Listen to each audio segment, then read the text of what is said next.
Well, I'm a big advocate of franchising, not just because of Michael Gerber's book, but one of the things that entrepreneurs constantly are having to do, and we do it intuitively as much as we do it specifically, is manage risk, mitigate risk to the fullest extent that we can. Everything about entrepreneurship involves some element of risk. So to me, the franchises are a way to mitigate a whole lot of that right up front, because you get systems, experience, knowledge, support, resources, all that stuff. So, I always knew whenever I do another business, that'll probably be a franchise. When you look at what our current economy is, one of the sectors that has done really, really well is auto parts and auto repair, because people aren't going out and buying new cars. There's a lot of distrust about the car manufacturers, a lot of frustration with the government buying the car companies, all that stuff. But just that people don't feel confident enough about the future to go out and get a new car every 2 or 3 years. Yeah, we're making them last longer. Exactly. So when they last longer, they're going to need repair.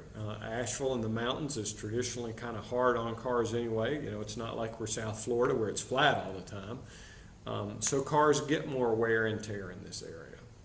And AAMCO, of course, is the premier name. When I went with Fast Signs, they were the premier name.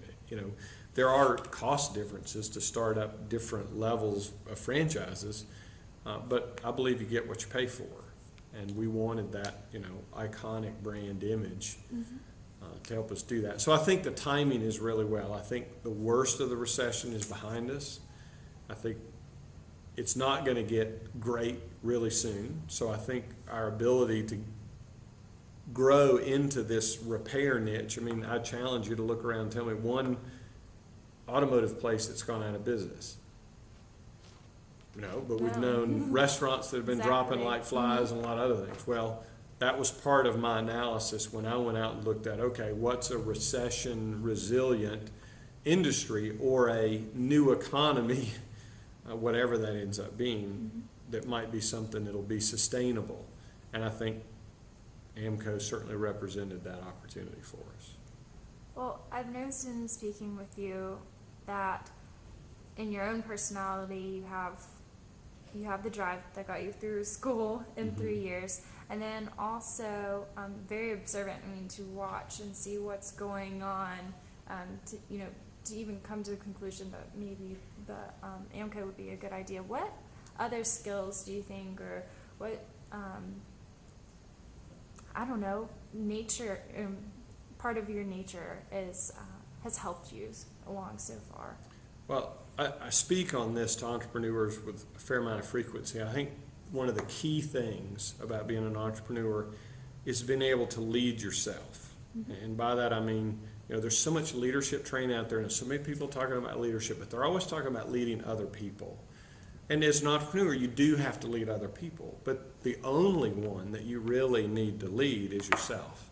And my vision on leadership is if you lead yourself, others will follow. They'll choose to follow. And they should choose. If you're a good leader, they'll choose to follow you, not follow you because you have power over them, or you have leverage over them, or you have authority over them, or you're holding something over their head.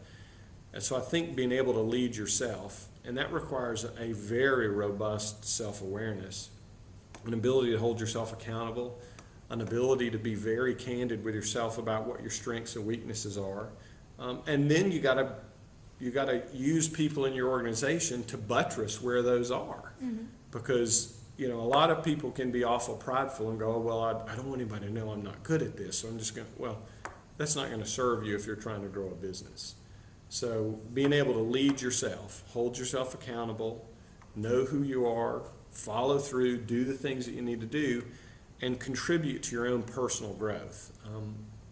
I don't know that I could point to a lot of studies, but anecdotally I've seen that businesses grow or fail, or grow to the extent that the individual entrepreneur grows. And many entrepreneurs get so focused on their business that they quit growing themselves. And they need to be working as hard on themselves as they do on their business, because their business will grow to the extent that they do. So that's an important key, and one that many people just overlook or don't ever think about. So, my leadership philosophy is a leader of one, and all you really need to do that effectively is a good mirror. Very good. I like that. I like how you put that. You need a good mirror. So, have you, I'm reflecting on this, where do you want to go next? I mean, it's kind of hard because you're still waiting on the opening day for AMCO, but is there another dream that you're looking to follow? Or Well, one of the things I'm doing with this AMCO is I have this partner, Ben Van Camp, and I'm trying to set the business up so that he can purchase it. So that for me, it accomplishes a couple of things. It's a business venture, an investment on my part. It's ability for me to mentor a very promising, aspiring young entrepreneur. And that's missing a lot in our culture, is entrepreneurs go out there and start the business, and other business people look at them and say, okay, you go earn your stripes, and when and if you make it, then I'll give you some modicum of respect. Well, the businesses succeed and fail for pretty much the same reasons. People shouldn't be out there having to do all that on their own. We as successful business people, or in business people, should be helping. So I'm excited about the opportunity to help Ben learn and grow without having to make all the mistakes that almost all of us made on our own. So it gives me the ability to help him, who may not be able to get in this business on his own, set him up, help me, give me the ability to get back engaged doing something I want, help him grow, and then when I sell the business off to him, then go do something else. So the focus for me now is, I can't say it's strictly philanthropic, because it's not. I mean, there's certainly a profit motive in it, and I got things I need to take care of too. But it's my first effort at hopefully trying to do two really good things. very good. I love your interest in that reinvestment in yourself, but then also in others, and obviously in our community to help with the Asheville Chamber, or lead our board, which is not always an easy task. So really, I don't have any more questions unless there's anything that you wanted to say or add, or think that would be helpful for our class to hear. Well, I think if I were a young entrepreneur sitting in your seat, or maybe your classmates, we don't know what the new norm is going to be. I'll give you some of my impression, and you guys can see what you think about it. I think the day of looking at business as we always have is done and over. We can't look at competitors as threats anymore. We need to realize we're all connected in this economy, not only locally, but certainly in our country and globally. Certainly. And the fact of the matter is, there's usually plenty to go around. So we need to stop looking at competition as a bad thing. I mean, it's a good thing on many, many levels. It keeps you accountable. Monopolies aren't a good thing. As an individual entrepreneur, if some competitor's cleaning my clock, then I'm not doing what I should be doing. And there's a lesson there for me.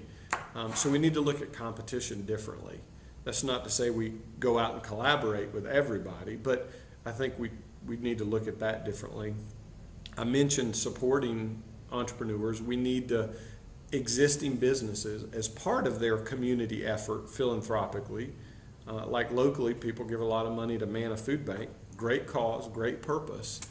But we could also, those businesses, if they would mentor an entrepreneur or two and help that entrepreneur create more jobs, that's a way to also help put food in people's mouths. And I think business needs to make that transition to look at part of their community service being the support and growth of young entrepreneurs and young businesses. Instead of this, you earn it on your own. I mean, that's not a mentality I don't think that's going to work anymore. Effectively, we need to do small business barn raisings. I mean, there was a time in our history when people helped each other and didn't look for anything in return, because they knew when the day came when they needed help, they would have help. And I think that's a much more holistic and sustainable model that we need to adopt more broadly in the business community.